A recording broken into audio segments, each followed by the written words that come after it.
বসে বসে নামাজ পড়লে নামাজ হয় কি না এবং আপনাদের জীবনে বিপদ আরও বাড়তেছে কি না।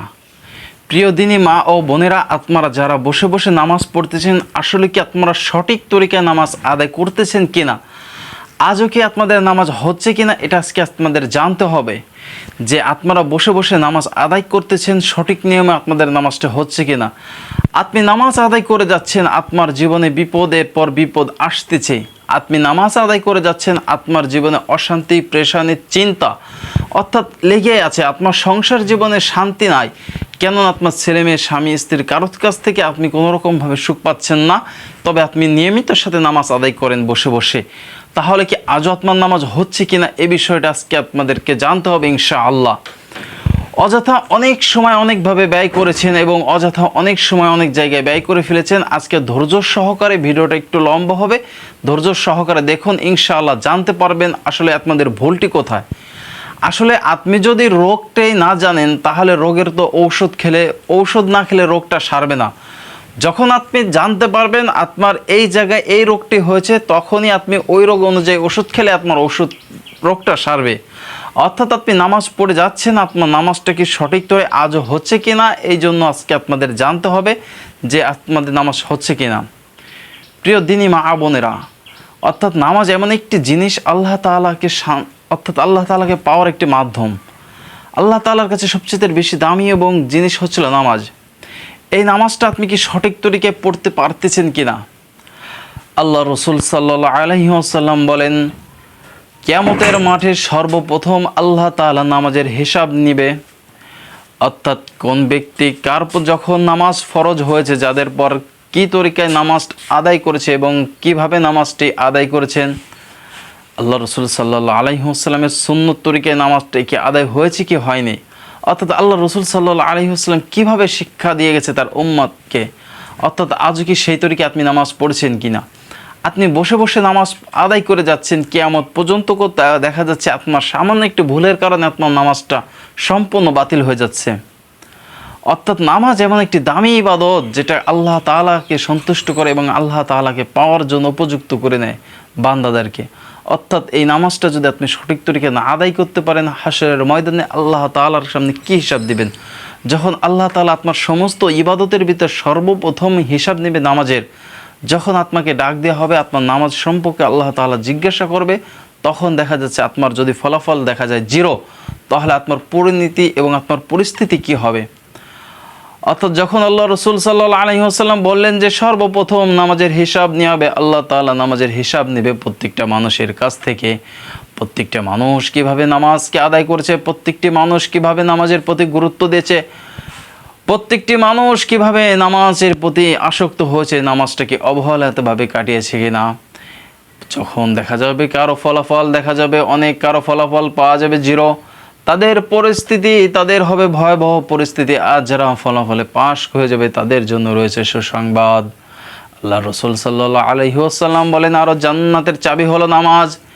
এই জান্নাতে যেমন যাওয়ার জন্য সর্বপ্রথম নামাজের প্রয়োজন, তাই এই জান্নাতের তালা, অর্থাৎ জান্নাতটা হচ্ছিল তালা, আর ওই তালাকে চাবি খোলার জন্য হচ্ছে নামাজ। আপনি যখন নিয়মিত সাথে নামাজ আদায় করবেন, আপনার জন্য তো জান্নাতটা খুলে দেবে আল্লাহ তাআলা। আর আপনি যদি নিয়মিত সাথে নামাজটি আদায় না করতেছেন, সঠিক তরিকায় নামাজটি যদি আদায় না করতে পারতেছেন, তাহলে তো ওই জান্নাতের তালা আপনার জন্য খুলবে না। প্রিয় দিনী মা ও বোনেরা, দেখা যায় অনেক মানুষ নামাজ আদায় করে নামাজটাকে অবহেলিত করতে করতে সময়কে অতিবাহিত করে ফেলে।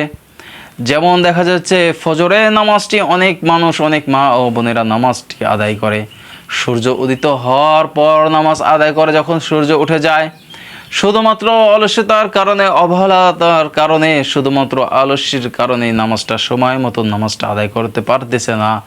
কিন্তু শক্ত মতন সময় মতন নামাজ পড়া কিন্তু ছিল ফরজ।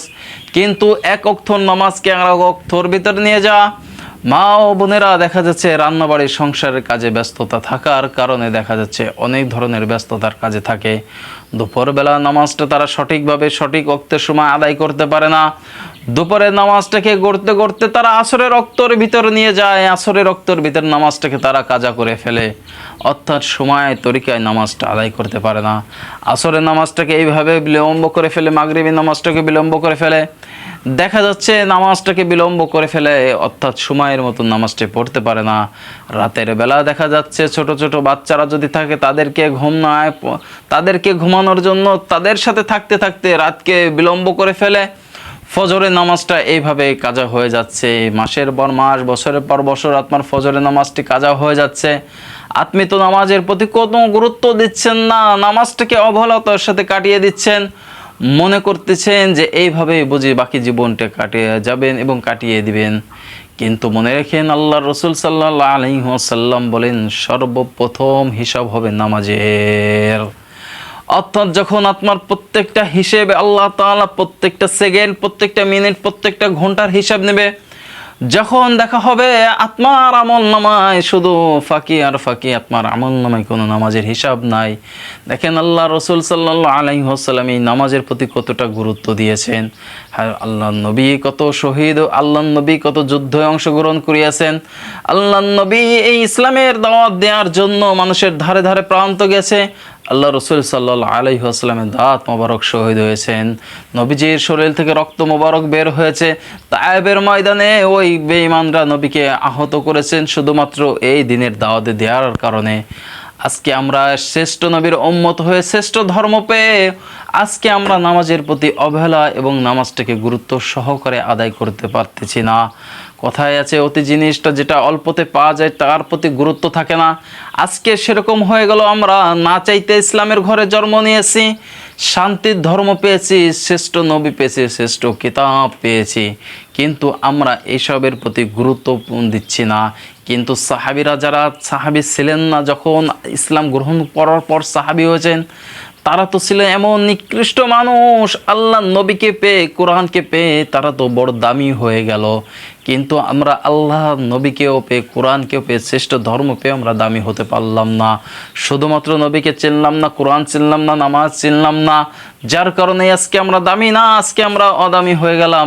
কিন্তু সাহাবীরা আল্লাহ নবীকে চিনেছে, কোরআনকে চিনেছে, ইসলামকে চিনেছে, যার কারণে ইতিহাসের পাতায় সাক্ষী হয়ে থাকবে তাদের নামগুলো। ও প্রিয় দিনী মা ও বোনেরা, আপনারা লক্ষ্য করে শুনুন, নামাজটা এমন একটি গুরুত্বপূর্ণ ইবাদত, যে ইবাদতের মাধ্যমে আল্লাহ তাআলাকে পাওয়া যায়, যে ইবাদতের মাধ্যমে আপনার জান্নাত এবং জাহান্নাম নির্ধারণ করা হয়। নামাজের প্রতি আপনি যদি গুরুত্বপূর্ণ না হন, আল্লাহ তাআলা বলেন যে নামাজটাকে তোমরা দাঁড়িয়ে নামাজটাকে আদায় করো, অর্থাৎ কিয়াম করো নামাজটাকে দাঁড়িয়ে। দেখা যাচ্ছে অনেক প্রিয় বোন এবং মারা দেখা যাচ্ছে নামাজটাকে বসে বসে আদায় করে। শুধু কি অসুস্থতার কারণে? কিছু মানুষ আছে অলসতার কারণে, কিছু মানুষ আছে শুধুমাত্র সময়কে অলসতার কারণে, অর্থাৎ বসে বসে আরামের জন্য নামাজটা আদায় করে। অসুস্থ না, কোনো কিছুই না, শুধুমাত্র এমনি কারণে তারা বসে বসে নামাজটা আদায় করে। শুনে রাখো প্রিয় দিনী ও মা বোনেরা, অসুস্থ না হওয়ার কারণে যদি তুমি নিয়মিতভাবে বসিয়ে ফরজ নামাজ আদায় করো, তোমার নামাজ কি হচ্ছে কি হবে না? হবে না। কেননা হচ্ছে তুমি বিনা কারণে বসে বসে নামাজকে আদায় করলা, বিনা অজরে তুমি বসে বসে নামাজ আদায় করলা, তারপর আবার ফরজ নামাজকে আদায় করলা। কেননা সুন্নত নামাজ এবং নফল নামাজ, ওয়াজিব নামাজগুলো আপনি বসে বসে আদায় করতে পারবেন, অসুস্থতার কারণে পারবেন। আপনি যদি ইচ্ছাকৃতভাবে করেন তাও পারবেন, তাহলে পরিপূর্ণ সওয়াব পাবেন, অর্ধেক পরিমাণে সওয়াব পাবেন। আর যদি আপনি অসুস্থতার কারণে বসে বসে নামাজ আদায় করেন, তাহলে আপনি পরিপূর্ণ সুস্থ, পরিপূর্ণ নামাজের সওয়াব পাবেন।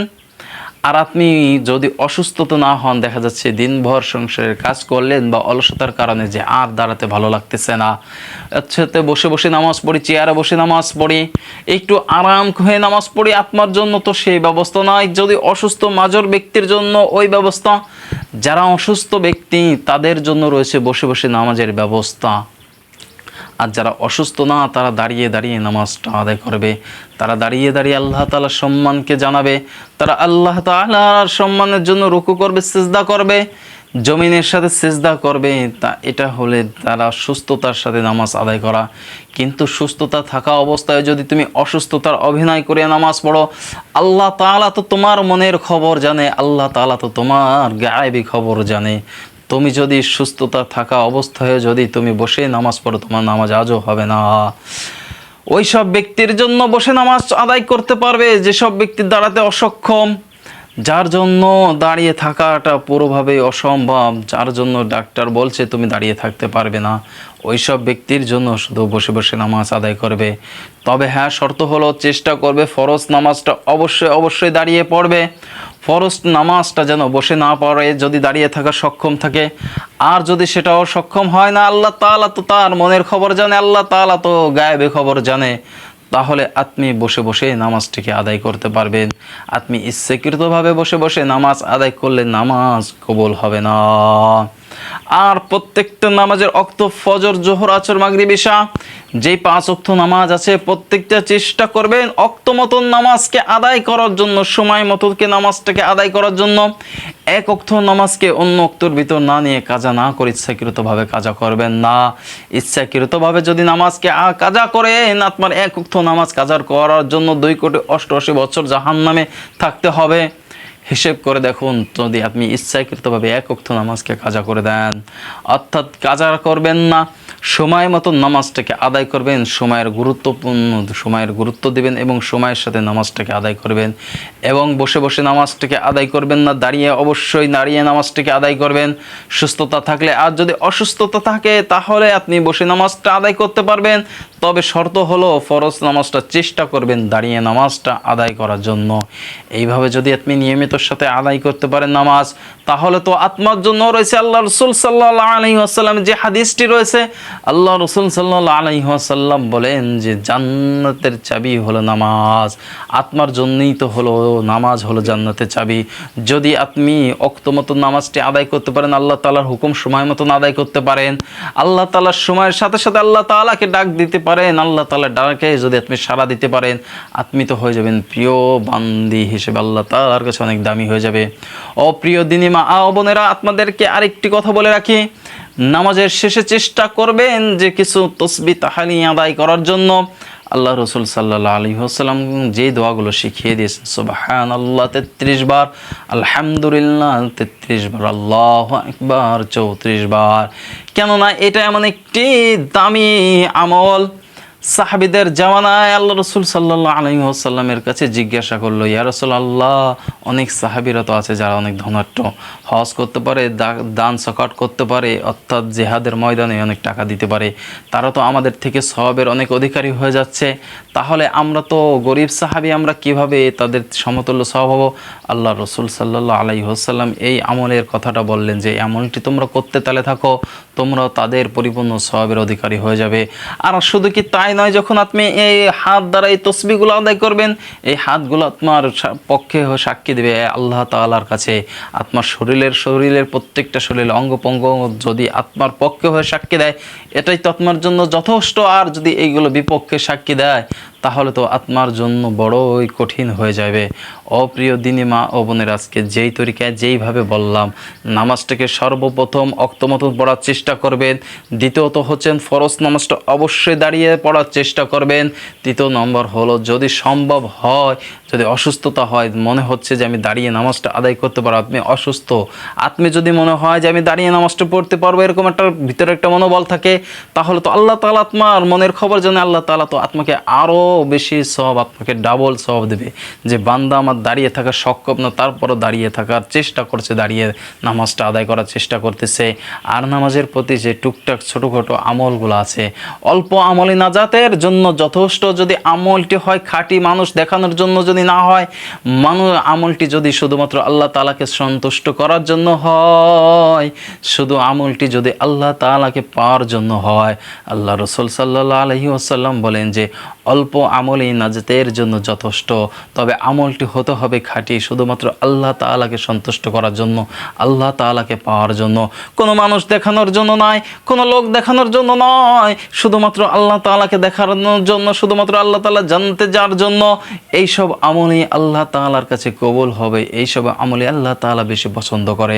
প্রিয় দিনী মা ও বোনেরা, আজকের বিষয়টি এতটুকু যে বসে নামাজ যদি আপনি নিয়মিতর সাথে আদায় করেন, অর্থাৎ বসে বসে যদি আপনি নামাজটি আদায় করেন, সুস্থতা থাকা অবস্থায় যদি বসে বসে নামাজটি আদায় করতে চান, আপনার নামাজ তো আজ হচ্ছে না, যার কারণে আপনার সংসার জীবনে বিপদের পর বিপদ আছে, আপনার সংসার জীবনে বরকত নয়, আপনার সংসার জীবনে অশান্তি লেগে আছে, শুধুমাত্র আপনার ভুলের কারণে।